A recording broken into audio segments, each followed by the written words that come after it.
Hello world, Shelly here, and today, as promised, I have got for you the drugstore edition of my Mascara Showdown. I have a bunch of drugstore mascaras here. We've got some Nyx, we've got some Physicians Formula, we've got some Boots No. 7, we've got Loreal, we've got CoverGirl, we've got Rimmel, we've got Soap and Glory, and more L'Oreal. So I have a bunch of mascaras here. Several of these were requested in the comments of previous videos specifically from you guys, and I picked up a bunch of them. So we're going to do just like we did the high end. We are going to go through these. I will try each one on. At the end, I will rank them all, and the top one is going to, the top two will have a wear test against each other. I'll do a full 9-hour wear test all day long to see if we've got flaking or smudging, anything like that. After that, my next video would be taking the #1 winner out of this group and putting it up against the #1 winner from my high-end Mascara Showdown. If you did not see the high-end version, I will not spoil it for you. Go down, I will just put a link in the down bar below, and you can go check that out. I did the same thing with a bunch of higher end mascaras. So let's get into this. Every single mascara, I'm going to curl my lashes beforehand, and each one I'm going to apply 2 coats. So that is the plan, and if you want to see how all these drugstore mascaras battle up against each other on my thin, not very long, not very voluminous, and definitely straight lashes that hate to hold a curl, keep on watching.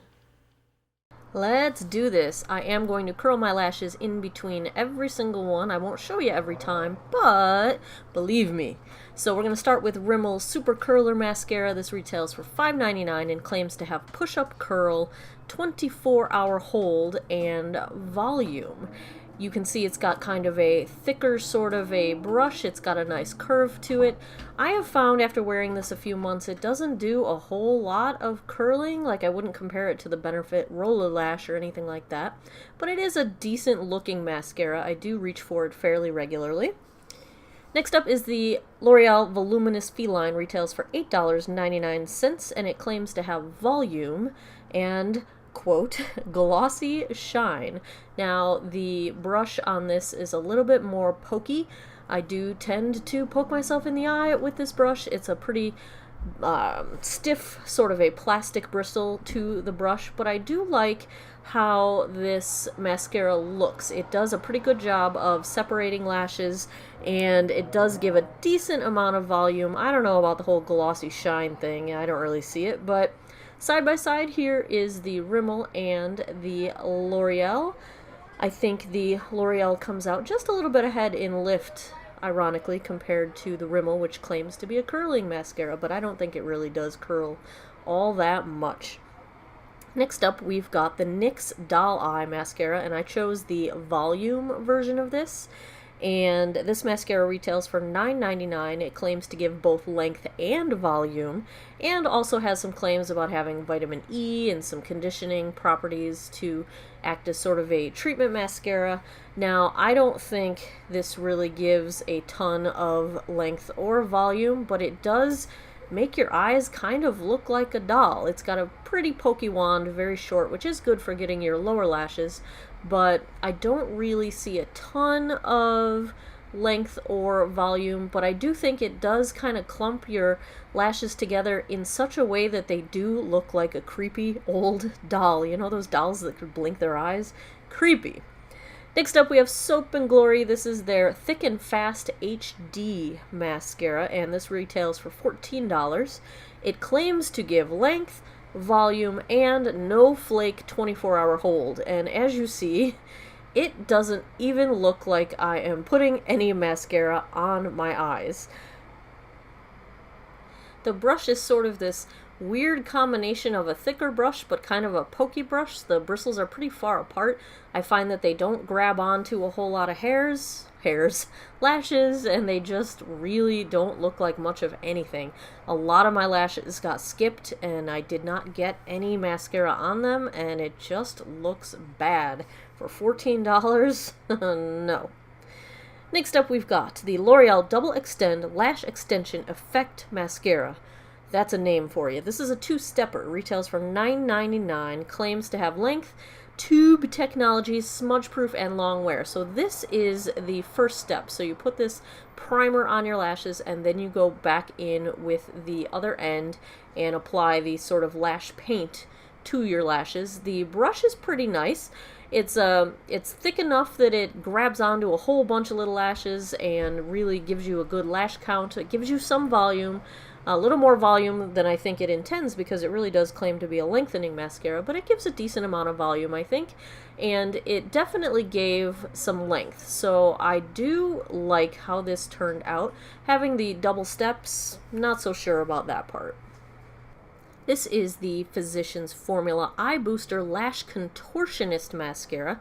This retails for $10.99, claims to give volume and length. And no, my brush is not broken. It is just this really funky, strange, sort of angled brush that has a big fat blob of a brush on the end of it. And as you see, it's not really putting too much down on my lashes to start out with, but this is the weird brush, and I wanted to show you guys.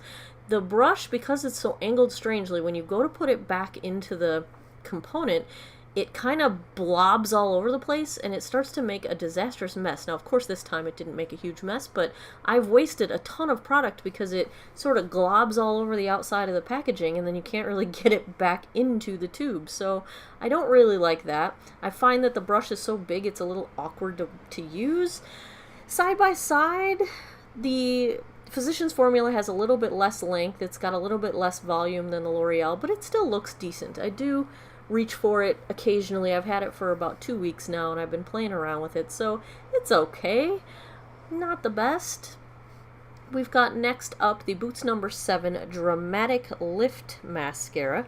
This retails for $9.99 and claims to give both length and lift, so sort of a curling, wide awake look. The brush is sort of curved like the Rimmel, but doesn't have as long of bristles on the brush.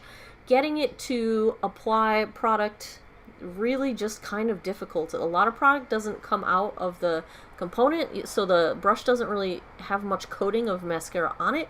I tried pumping it, moving it around as best I could. You can see that it's kind of hard to control where your lashes go, because I think the bristles of the brush just aren't long enough to control them. So not a huge fan on that one. Here we have the holy, like everyone claims this is the best thing since sliced bread. I learned about it from Emily Noel. This is the CoverGirl Supersizer. Retails for $6.99 and claims to give you 400% more volume. It's got a pretty pokey brush, so not a whole lot of bristles going on with the brush. It's really good for getting your lower lash line, but for people that like to get a good grip on all of your lashes, it's a little tough. It's a pokey brush. I tend to poke myself in the eye almost every time I use this. But as you see, it does give you a pretty decent looking lash. It's given a little bit of volume. It's not giving a ton of length, but it's a little bit of length. They don't claim it so much, but it does give a little bit of length. Way nicer look than compared to the Boots next to it.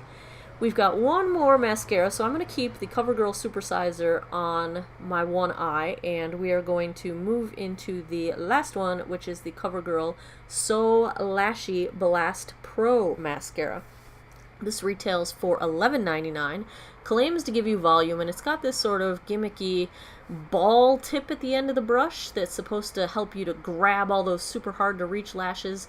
And then the brush itself is a kind of a pokey, but long pokey, sort of strange. You'll see when we close up on it. It's a strange sort of a shape. Now, I will say that that little ball on the end does help you to get all of those hard to reach lashes, but just because you can coat them with product doesn't mean that the product is actually going to make them look better. So as I'm using this little Pokeball to try and get my harder to reach lashes, you can see I've got some shorter lashes and some longer ones. I'm getting product on them. I'm actually getting a ton of product on them, but they just don't kind of sit very well once I get the product on them. It starts to get clumpy really fast. So in this case, next to the CoverGirl Supersizer, the Supersizer looks a whole lot more controlled and a lot more elegant, I would say. So here are my final rankings. Soap and Glory, yuck. Just yuck. At the most expensive, ugh. Boots, no. The So Lashy, a little bit gimmicky. Doll Eye looked okay, but it's a really specific kind of look you gotta be going for. Number 5, Lash Contortionist from Physicians Formula was okay. Same with the Rimmel Super Curler. They're both good. They both look fine. Double Extend would have been top 2, except the double steps that you have to take. I really think the top 2 are tied. Those two being the Voluminous Feline and the CoverGirl Supersizer. And because the CoverGirl Supersizer is $2 cheaper, I'm calling the CoverGirl Supersizer number 1.